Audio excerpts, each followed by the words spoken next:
Buenas tardes, mi nombre es Shirma Almeida, estudiante de Psicología de la Universidad Técnica Particular de Loja. Para el presente taller vamos a hablar sobre la violencia intrafamiliar y cómo esto afecta a los jóvenes del noveno año de educación general básica de la Unidad Educativa San Francisco de la Albernia. Para el presente taller vamos a hablar sobre la violencia intrafamiliar dirigido a una población indicada.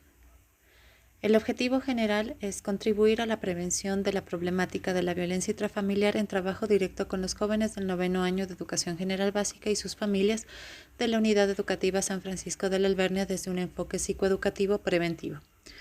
Objetivo específico: fomentar el desarrollo de relaciones sanas, estimulantes, saludables entre padres e hijos que forman parte del noveno año de la comunidad educativa. Objetivo específico 2. Caracterizar las diferentes formas que adopta la violencia intrafamiliar sobre cada uno de los miembros de la familia y cómo el círculo de violencia puede llegar a afectar las relaciones entre compañeros. Para entrar al tema, veamos qué es violencia intrafamiliar. La violencia contra niños y adolescentes no es un fenómeno aislado, de hecho, está íntimamente ligado al descalabro sociocultural de la modernidad en la que vivimos y depende en gran medida de factores relacionados con la globalización, en especial por la destrucción de los valores tradicionales y éticos. Además, las agresiones ejercidas contra las nuevas generaciones dentro de la familia constituyen la raíz de la gran mayoría de otras formas de violencia, de modo que entender su dinámica mortífera abre el camino a la aprehensión de las causas de las fuerzas invisibles que corroen la convivencia social contemporánea.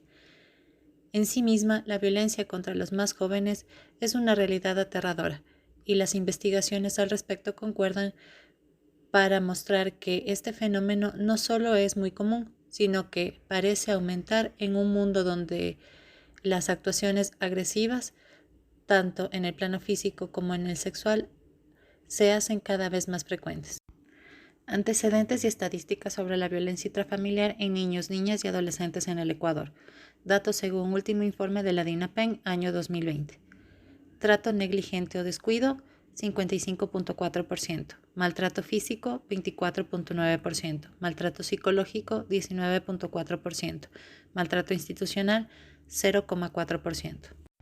Consecuencias de la violencia. Física: lesiones físicas reversibles e irreversibles, casos fatales. Emocional: estrés postraumático, apego inseguro, hiperactividad y ausencia de autocontrol, negativismo, infelicidad y baja autoestima, sintomatología depresiva y tentativas de suicidio. Cognitivas: retraso intelectivo, fracaso e inadaptación escolar. Social: trastorno de la relación con adultos no familiares, consumo de alcohol y drogas, personalidad antisocial, conductas delictivas. Es momento de ver cuáles son los factores de riesgo. Factores del individuo. Se identifican los aspectos biológicos y los relacionados con la historia personal que influyen en la conducta de la persona y condicionan su riesgo de convertirse en víctima o agresores.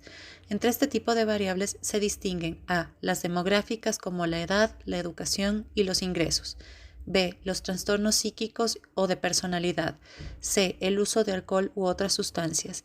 Y D. Los antecedentes de comportamiento agresivos o de haber sido víctima de maltrato. Las relaciones más cercanas son aquellas relaciones mantenidas con la familia, los amigos, las parejas y los compañeros. Los contextos comunitarios son los escenarios en los cuales se desarrollan las relaciones sociales, tales como las escuelas, los lugares de trabajo y el vecindario, en los cuales se trata de identificar las características que aumentan el riesgo de que se produzcan actos violentos. Este riesgo podría estar influenciado por factores como la movilidad territorial, la densidad poblacional, el desempleo o la existencia de tráfico de drogas en la zona. Los factores relativos o la estructura de la sociedad. En esto se citan a. Aquellos elementos que constituyen a crear un ambiente en que se estimula o inhibe la violencia. Y B. Las normas sociales y culturales. A su vez, entre estas últimas se incluyen las normas que conceden prioridad a los padres sobre los derechos de los hijos, las que afirman la dominación masculina sobre mujeres y niños, entre otros.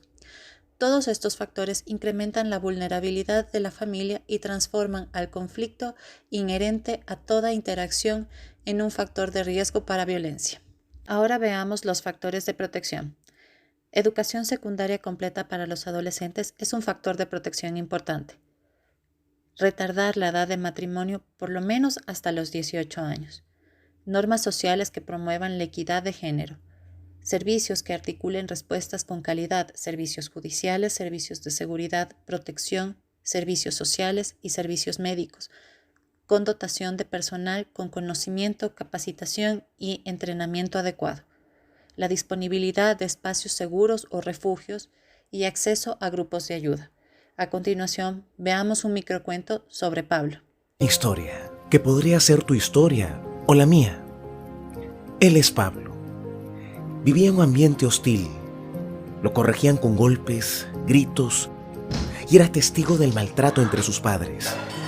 En la escuela era distraído, no rendía académicamente y era castigado por sus maestros.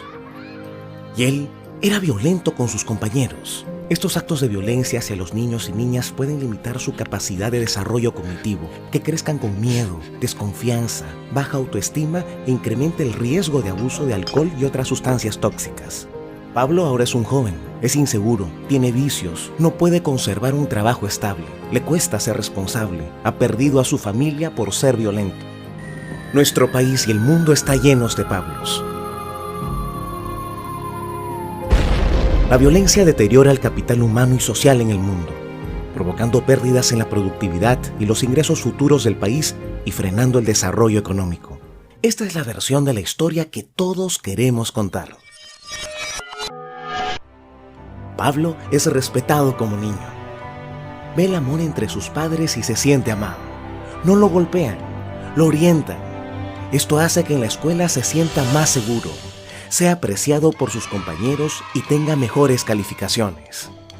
Educar sin castigar y humillar es posible. Necesitamos a todos para promover la educación con ternura. De joven será profesional, con muchas aspiraciones y metas. Tendrá un buen trabajo, una hermosa familia y amigos que lo estiman. Como Pablo existen muchos niños víctimas de violencia. Hagamos realidad la mejor versión de la historia. Tú y yo podemos ser parte del cambio en el país y el mundo. Ahora veamos algunas estrategias de afrontamiento. Es de vital importancia impulsar campañas de información sobre los derechos de la niñez y la adolescencia, así como los servicios de atención a víctimas. Estas campañas deberán ser impulsadas en los centros educativos, las iglesias, las organizaciones juveniles, los medios de comunicación y demás espacios de socialización, ya que con esto se logra sensibilizar y dar apoyo emocional a la víctima de violencia. Es fundamental prevenir la deserción escolar y promover la educación alternativa para los adolescentes que se encuentran fuera del sistema educativo. Para estimular la permanencia de las y los estudiantes en el sistema educativo, se requiere ampliar la cobertura y mejorar la calidad de la educación básica, así como diversificar las ofertas educativas, ya que una de las armas más eficaces para romper el círculo de violencia es la educación. Para afrontar de manera eficaz la violencia intrafamiliar se debe promover las escuelas para padres y madres en la ciudad, en donde se incluyan pautas de crianza y educación afectiva con el propósito de mejorar la educación y prevenir hechos violentos en el hogar.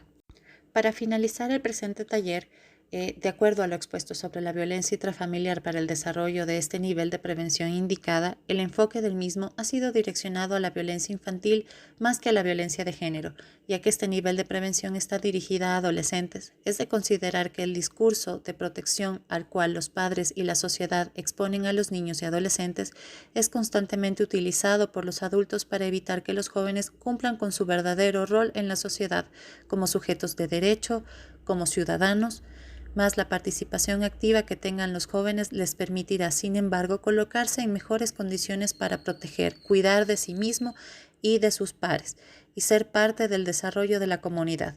Es de considerar que una participación que empodere y que no exponga a niños y adolescentes a situaciones de mayor riesgo promueven la protección y la trascienden para convertirlos en verdaderos actores sociales. Además, hay que recalcar que no existe salud en la sociedad sin salud mental en cada uno de los individuos que la conforman.